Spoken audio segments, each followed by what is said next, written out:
Assalamualaikum warahmatullahi wabarakatuh. Halo semuanya, perkenalkan, nama saya Zi Victoria Madina dari Program Studi Pendidikan IPA Universitas Pancasakti Tegal. Di sini saya akan mereview jurnal untuk memenuhi tugas dari mata kuliah bioteknologi. Oke, judul jurnal yang saya angkat yaitu peran biotek gen tanaman pada bidang pangan dan farmasi sebagai bahan sediaan pangan fungsional, bahan aktif obat dan kosmetik natural. Oke, selanjutnya ada nama jurnal. Nama jurnalnya sendiri yaitu Jurnal Argo Teknologi Merdeka Pasuruan. File dan halaman 0.8 0.1 pp 01 sampai 09. Tahun terbitnya yaitu Juni 2024. Untuk penulisnya sendiri, yang pertama ada Firman Rizaldi, penulis kedua ada Zahratul Milah, penulis ketiga ada Susianti, penulis keempat ada Roni Gumilar, penulis kelima ada Ratna Fitriyeni. Untuk reviewer sendiri, saya Zi Victoria Madina. Oke, yang pertama adalah latar belakang.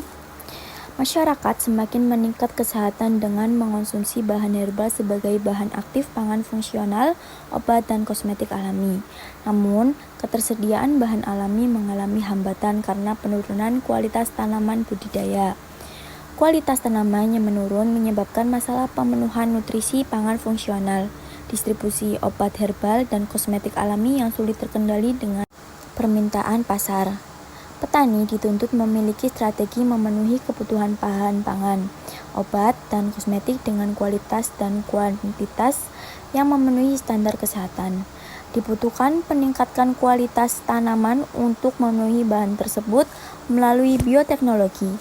Bioteknologi modern dikenal sebagai rekayasa genetika tanaman.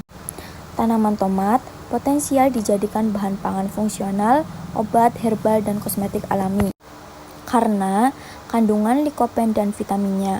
Namun diperlukan pengembangan kualitas tanaman tomat melalui rekayasa genetika. Selanjutnya ada permasalahan.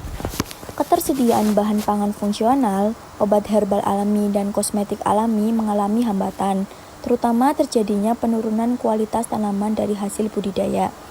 Hal ini menyebabkan pemenuhan kebutuhan tersebut semakin terhambat. Kualitas tanamannya mengalami penurunan menimbulkan permasalahan seperti pemenuhan nutrisi sebagai kebutuhan pangan fungsional, distribusi obat, herbal, maupun kosmetik alami yang semakin tidak terkendali dari segi permintaan pasar yang meningkat. Diperlukan peningkatan kualitas tanaman dalam memenuhi kebutuhan bahan pangan fungsional, bahan aktif obat alami, maupun kosmetik alami yang ramah lingkungan. Oke, selanjutnya ada tujuan penelitian. Tujuan penelitian ini adalah untuk mengkaji potensi tanaman tomat hasil rekayasa genetika sebagai sumber bahan aktif obat, kosmetik, dan bahan pangan fungsional melalui optimal produksi dan aktivitas senyawa metabolit sekundernya, khususnya likopen. Oke, sumber data yang diambil dari Rizaldi F, Mila Z, Susianti S, Gumilar R, dan Yeni RF 2024. Peran bioteknologi gen tanaman pada bidang pangan dan farmasi sebagai bahan sediaan pangan fungsional, bahan aktif obat, dan kosmetik natural. Jurnal Agroteknologi Merdeka Pasuruan 8101 sampai 09. Oke, untuk metode penelitiannya. Metode penelitian yang digunakan yaitu studi pustaka atau literatur dengan mengambil dan menganalisis hasil-hasil penelitian terdahulu yang relevan untuk kemudian dibahas dalam makalah ini. Metode ini bertujuan untuk memperoleh gambaran mengenai topik pembahasan berdasarkan penelitian-penelitian terkini. Data yang dibahas meliputi yang pertama ada rekayasa genetika tanaman tomat berdasarkan penelitian terdahulu. Yang kedua ada tanaman tomat sebagai sediaan bahan aktif obat dan kosmetik berdasarkan hasil penelitian terdahulu. Yang ketiga ada jalur biosintesis metabolit sekunder golongan flavonoid pada tanaman tomat. Selanjutnya ada hasil penelitian. Yang pertama, penelitian dari Fibrian et al. 2019 telah membuktikan transformasi genetik tanaman tomat yang berhasil mengekspresikan gen delta N, min, SPS sebagai enzim aktif sama dengan ekspresi di E. coli. Yang kedua ada penelitian dari Hunga et al. 2021 berhasil menghasilkan karakteristik tomat unggul dengan menggunakan radiasi dosis 2000 RADS pada tomat lokal Timor. Yang ketiga, penelitian dari Pardal et al. 2015 menganalisis fenotip 3 galur tomat transgenetik Parthenocarpi dan menunjukkan galur OFR1 pagar 14-4 memiliki ekspresi Parthenocarpi terbaik. Selanjutnya ada beberapa penelitian juga membuktikan potensi ekstrak tomat sebagai bahan aktif obat dan kosmetik, seperti penelitian Egi et al. 2018, Dewi et al. 2018, Yusuf et al. 2019, dan Armadani et al. 2015. Oke, telah dijelaskan jalur biosintesis flavonoid pada tomat yang terdiri atas jalur siklamat dan asam malonat yang menghasilkan senyawa metabolit sekunder bioaktif seperti likopen. Oke, selanjutnya ada analisis. Senyawa bioaktif pada tomat yang memiliki peran penting sebagai sumber antioksidan adalah likopen dengan rumus kimia C4OH56. Likopen merupakan salah satu senyawa bioaktif yang berasal dari golongan karotenoid dan diproduksi oleh tanaman serta mikroba. Buah tomat yang dikonsumsi karena biomolekul yang terjadi dalam tubuh manusia merupakan salah satu penyebab gangguan utama terhadap penuaan dini maupun penyakit serius lainnya seperti kanker, saluran pernapasan, kardiovaskular, neurogeneratif, dan saluran pencernaan menurut Liu et al. 2018. Kandungan zat gizi yang terdapat pada tanaman tomat terlampir pada tabel 3 berikut ini. Tabel 3 kandungan gizi dalam tomat.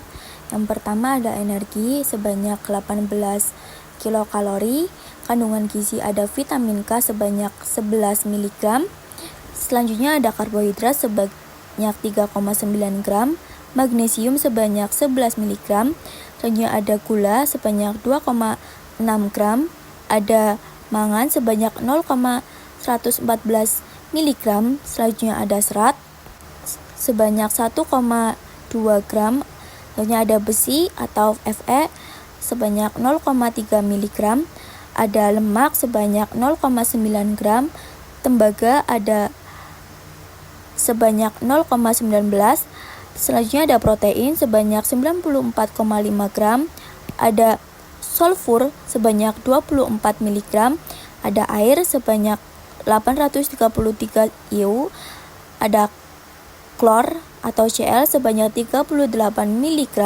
Selanjutnya ada vitamin A sebanyak 0,037 mg. Ada natrium Na sebanyak 5 mg. Selanjutnya ada vitamin B atau tiamin sebanyak 0,594 mg. Ada kalsium sebanyak 20 mg. Selanjutnya ada vitamin B3 atau niacin sebanyak 0,08 mg. Ada fosfor sebanyak 24 mg. Selanjutnya ada vitamin B6 sebanyak 14 mg. Ada kalium sebanyak 237 mg. Vitamin C ada 0,54 mg. Ada likopen sebanyak 2537 Pg. Selanjutnya ada vitamin E sebanyak 7,9 Pg. Dan terakhir ada asam oksalik sebanyak 2 mg. Kelebihan dan kekurangan dari pemanfaatan bioteknologi genetika pada tanaman. Yang pertama ada kelebihan. Pertama, rekayasa genetika pada tanaman tomat dapat meningkatkan produktivitas, daya hasil, dan ketahanan tanaman terhadap penyakit dan hama. Hal ini sesuai dengan tujuan bioteknologi untuk meningkatkan kualitas dan kuantitas tanaman. Yang kedua, tanaman tomat yang dihasilkan dari rekayasa genetika dapat memproduksi buah dengan kualitas nutrisi yang lebih baik, seperti kandungan likopen yang lebih tinggi. Ini bermanfaat untuk pembentukan pangan fungsional. Yang ketiga, ekstrak dan senyawa dari buah tomat atau likopen dapat dimanfaatkan sebagai bahan aktif obat dan kosmetik alami seperti obat kumur, hipertensi, lip balm, dan sabun mandi. Selain kelebihan, pasti ada kekurangannya. Kekurangan kali ini yang pertama yaitu bisa dari biaya rekayasa genetika cukup mahal dan membutuhkan fasilitas laboratorium yang lengkap. Ini menghambat pengembangan di tingkat petani kecil. Yang kedua, tanaman hasil rekayasa genetika harus melalui uji terbatas dan sertifikat keamanannya, sehingga proses pengembangannya lebih lama. Yang ketiga, masyarakat masih meragukan keamanan konsumsi hasil rekayasa genetika, sehingga perlu diedukasi lebih lanjut tentang manfaat dan keamanannya. Yang keempat, terdapat kemungkinan gen yang ditransfer ke tanaman dapat menyebar ke tanaman lain dan lingkungan sekitarnya. Terakhir, kesimpulan. Hasil penelusuran berbagai kajian literatur, makalah ini dapat disimpulkan bahwa bioteknologi modern yang mengacu terhadap rekayasa genetika tanaman memiliki peranan penting dalam aspek pangan fungsional, bahan aktif bagi sediaan farmasi baik obat maupun kosmetik. Rekayasa genetika tanaman tomat dalam pemenuhan pangan fungsional dapat dilakukan dengan cara transformasi genetik, biofisika, PCR, dan partenokarpi. Rekayasa genetika tanaman tomat sebagai penghasil senyawa bioaktif dapat dilakukan melalui jalur biosintesis flavonoid yang terdiri dari dua jalur, yaitu jalur siklamat dan asam malonat. Likopen merupakan salah satu senyawa bioaktif pada tanaman tomat yang cukup berpotensi sebagai sumber antioksidan sehingga dapat dikembangkan sebagai bahan pangan fungsional, bahan aktif sediaan obat maupun kosmetik. Oke, segitu saja review jurnal dari saya. Kurang lebihnya mohon maaf. Saya Zee Victoria Madinah pamit undur diri. Terima kasih teman-teman.